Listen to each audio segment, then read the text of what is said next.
"Sir, you need to stop right there." Staff Sergeant Marcus Thompson's voice carried the authority of someone who had never been questioned at the Marine Corps War Memorial entrance. The 29-year-old Marine wasn't looking at the distinguished guests arriving for the Memorial Day ceremony. His attention was fixed on the elderly man in the wheelchair attempting to navigate past the security barrier, specifically on the faded, disabled veteran parking permit hanging from his chair. Thompson had processed hundreds of these cases. Confused elderly veterans who thought their decades-old service entitled them to bypass current security protocols and ceremony access procedures. Harold Hank Morrison maneuvered his wheelchair to the checkpoint with practiced efficiency. At 78 years old, Morrison had been using the chair for 2 years, ever since diabetes complications cost him his left leg below the knee. His weathered hands, marked with liver spots and old scars, gripped the wheel rims with strength that came from refusing to accept limitations. He wore his usual faded red work shirt that had survived more wash cycles than most Marines had deployments, blue jeans with the left leg pinned up neatly, and a simple baseball cap pulled low over eyes that had seen too much. The wheelchair was a necessity he had accepted with quiet dignity, but it made him invisible to most people, just another disabled veteran requiring accommodation rather than recognition. Thompson leaned down to Morrison's eye level, his dress blue uniform immaculate for the ceremony, his expression mixing professional courtesy with barely concealed impatience. "Sir, this is a restricted access area for today's Memorial Day ceremony. Do you have current credentials or an official invitation?" Morrison reached into his shirt pocket and withdrew a worn leather wallet, opening it to reveal what appeared to be an old military identification card. The plastic was yellowed with age, and the photograph showed a young Marine with dark hair and intense eyes. "I have an invitation from Colonel Miller," Morrison said quietly, his voice carrying calm dignity despite the obvious discomfort of sitting in the morning heat. Thompson glanced at the expired ID and immediately handed it back with practiced dismissal. "Sir, this identification expired in 1987, and I don't see any Harold Morrison on our VIP guest list. I need current authorization or valid ceremony access documentation." Morrison's expression didn't change, but something shifted in his posture. Even seated in the wheelchair, he somehow managed to convey military bearing that seemed oddly out of place for a disabled civilian seeking memorial access. Corporal Rodriguez, Thompson's partner at the security checkpoint, looked up from his scanner with growing interest. Something about Morrison's calm patience caught his attention, not the desperate confusion of lost civilians, but the quiet confidence of someone who belonged exactly where he was. "Sir," Thompson continued, his voice growing harder with mounting frustration, "I'm going to need you to contact Colonel Miller's office and obtain proper visitor authorization, or I'll have to ask you to wait with the general public seating area." Morrison remained motionless in his wheelchair, his pale blue eyes studying the young Marines with the patience of someone who had learned that most storms passed if you waited them out with dignity and tact. That's when Thompson noticed something that made his professional instincts sharpen. Partially visible beneath Morrison's rolled-up left sleeve was the edge of what appeared to be a faded military tattoo. Thompson's curiosity overcame his protocol training. "What's that tattoo, sir?" Morrison glanced down at his arm, where the edge of faded ink was barely visible beneath his sleeve. "Just something I got a long time ago, son. Nothing that would interest a young Marine like yourself." The response only encouraged Thompson's suspicion. In his experience, civilians with military tattoos usually fell into two categories: wannabes who got ink to look tough, or actual veterans trying to leverage their service for special treatment. Either way, they were usually problems waiting to happen during high-profile ceremonies. "Mind if I see it?" Thompson's tone carried the casual authority of someone accustomed to compliance and immediate answers. Morrison hesitated, then slowly rolled up his left sleeve, revealing a faded but unmistakable tattoo. The design showed a distinctive globe and anchor emblem with a skull superimposed, surrounded by wings and a scroll that was too worn to read clearly. To civilians, it might look like generic military artwork. To a Marine, it was the sacred symbol of Force Reconnaissance, the Corps' most elite reconnaissance unit.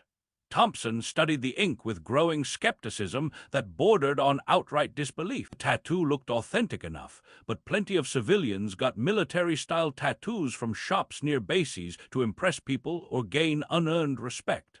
"Force recon?" Thompson asked, his voice carrying doubt that was almost mocking. "Let me guess, you were some kind of elite operator back in Vietnam, conducting classified missions behind enemy lines." Morrison's eyes hardened slightly, like steel being tempered in a forge. "First Force Recon Company, son. 4 tour in Vietnam, 2 classified operations in Cambodia that officially never happened." Thompson's skepticism only increased with the familiar story. Every old man with a military tattoo claimed to be Force Recon or Special Forces, and every story involved classified missions in exotic locations that couldn't be verified. It was like a script they all followed to gain sympathy and special treatment. Rodriguez found himself studying Morrison more carefully, however. There was something about the old man's bearing that didn't match his humble appearance and current circumstances. The way he held himself in the wheelchair, the quiet confidence in his voice, even the precision with which he had maneuvered to the memorial entrance suggested genuine military experience and training. "What was your MOS?" Rodriguez asked, using military terminology that most civilians wouldn't understand or know to research. Morrison's response was immediate and precise without hesitation. 321. Reconnaissance man, parachute and combatant diver qualified. Rodriguez felt his stomach tighten uncomfortably. 321 wasn't just any Marine designation, it was the specific military occupational specialty for Force Reconnaissance Marines, complete with the additional qualifications that marked elite status. It wasn't something civilians would know to fake convincingly, and it definitely wasn't something you'd find in casual internet searches about military service. Thompson remained unconvinced, his arrogance overriding his partner's obvious growing concern about the situation. "Anyone can look up military job codes on the internet nowadays, sir. I'm going to need you to contact Colonel Miller's office and get proper authorization, or I'll have to ask you to leave the ceremony premises entirely." Morrison's expression didn't change, but his voice carried a weight that made both Marines pause their aggressive questioning.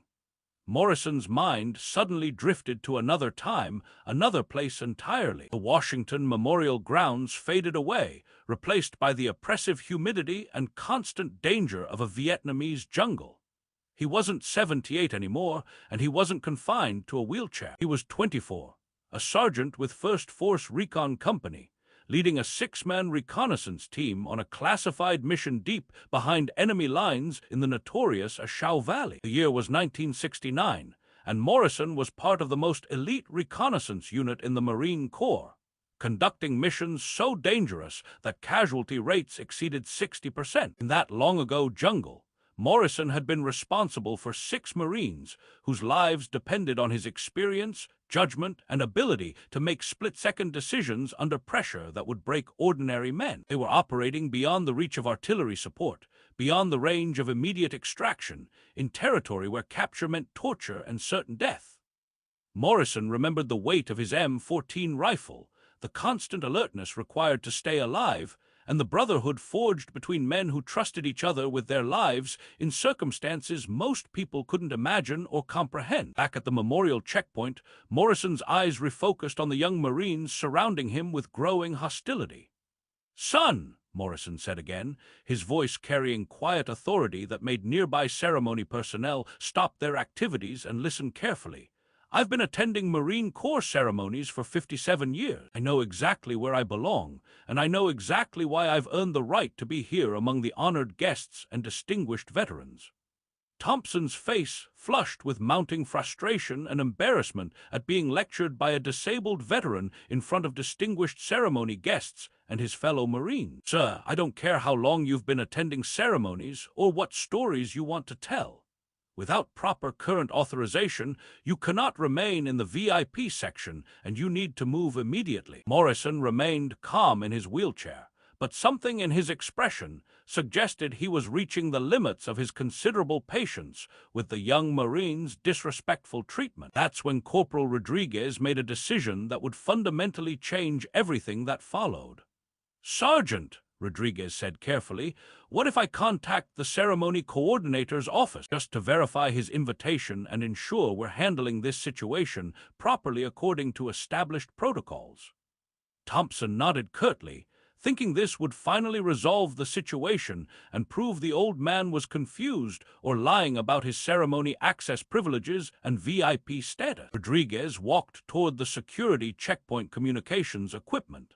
But instead of calling the ceremony coordinator immediately, he decided to contact Master Gunnery Sergeant Valdez at Division Headquarters first. Valdez had been at Quantico longer than anyone Rodriguez knew, and would definitely be aware of any special circumstances involving Memorial Day ceremony attendees and distinguished veteran guests. Master Gunnery Sergeant, this is Rodriguez at the memorial entrance, he said when Valdez answered on the first ring. We have a developing situation with an elderly disabled veteran claiming to be former Force Recon with 321 MOS and a personal invitation from Colonel Miller. Says his name is Harold Morrison, and he's displaying what appears to be an authentic Navy cross. There was an unusually long pause on the other end of the line, so long that Rodriguez wondered if the connection had been lost or if Valdez was consulting classified records. When Master Gunnery Sergeant Valdez finally spoke again, his voice carried tension Rodriguez had never heard before, not in 3 years of knowing the senior NCO. Rodriguez, did you say Harold Morrison, Navy Cross recipient, disabled veteran in wheelchair? The silence stretched for what felt like an eternity as Rodriguez waited for guidance. Sweet Mother of God, Valdez said, and Rodriguez could hear papers rustling frantically in the background, the sound of someone searching desperately through personnel files and ceremony records. Rodriguez, listen to me very carefully and do exactly what I tell you. Do not allow anyone to lay a single hand on Harold Morrison. Do you understand me completely? Not a single finger on that man, and treat him with the highest respect possible. Rodriguez felt his stomach drop into his boots as the implications of Valdez's panicked response became clear. Before Rodriguez could ask for clarification, they all heard the unmistakable sound of multiple vehicles approaching at high speed across the base. Heavy engines moving fast, coming up the main ceremonial road toward the memorial entrance. The distinctive whine of turbocharged diesel engines pushed to their absolute limits, creating dust clouds visible from miles away. Morrison remained exactly where he had been throughout the entire confrontation, patient and dignified in his wheelchair, still holding his expired identification card with the same calm expression he had maintained despite increasingly hostile treatment. The convoy screeched to a halt at the memorial entrance with the urgency of a national emergency response. Heavy doors slammed simultaneously, and the sound of military boots on ceremonial pavement echoed across the suddenly silent checkpoint. Thompson stood frozen as senior personnel emerged from vehicles with purpose and authority that made his stomach drop completely. Master Gunnery Sergeant Valdez stepped out quickly from the lead vehicle, followed by several other senior NCOs Thompson didn't recognize, but whose bearing suggested extraordinary authority and responsibility. But everyone's attention immediately focused on the second vehicle, where a full colonel was climbing out with an expression that mixed profound respect with barely controlled urgency about the developing situation. Colonel Hayes was 52 years old and commanded the Marine Corps ceremonial units responsible for Memorial Day observances nationwide. His unexpected personal arrival at what should have been a routine security checkpoint was unprecedented, causing every Marine present to snap to rigid attention. Colonel Hayes walked directly toward Morrison, completely ignoring Thompson and Rodriguez as if they were invisible obstacles to his primary mission. When Colonel Hayes reached Morrison's wheelchair, something remarkable happened that would be permanently burned into every Marine's memory.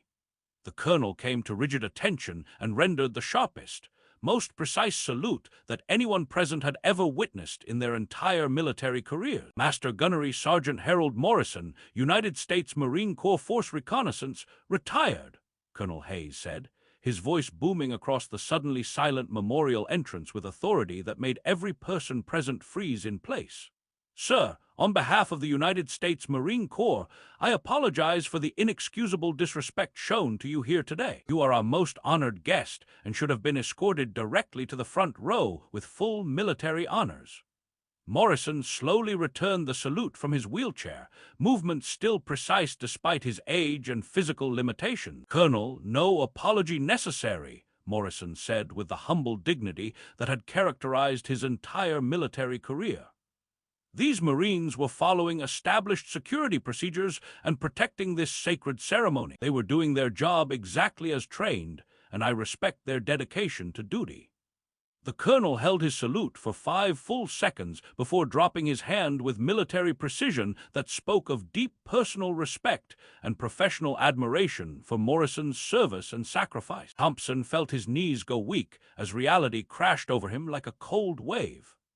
Master Gunnery Sergeant was the highest enlisted rank in the Marine Corps, reserved for Marines with decades of exceptional service and proven leadership under the most demanding combat conditions. He had been threatening to remove one of the Corps' most decorated heroes from a ceremony honoring fallen Marines, treating him like an unwanted intruder rather than a living legend whose courage under fire had saved countless Marine lives. Colonel Hayes turned to address the stunned Marines and ceremony guests who had gathered to witness this unprecedented scene of recognition and respect. "Marines and distinguished guests," Colonel Hayes announced, his voice carrying across the memorial grounds with commanding authority.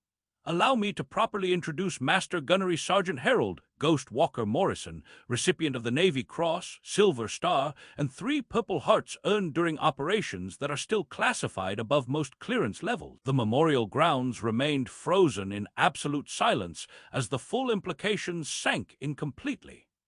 They had been witnessing the mistreatment of a living legend whose courage under fire represented the absolute best of Marine Corps values and tradition. Colonel Hayes continued, his voice filled with profound respect and historical knowledge that honored Morrison's extraordinary service record.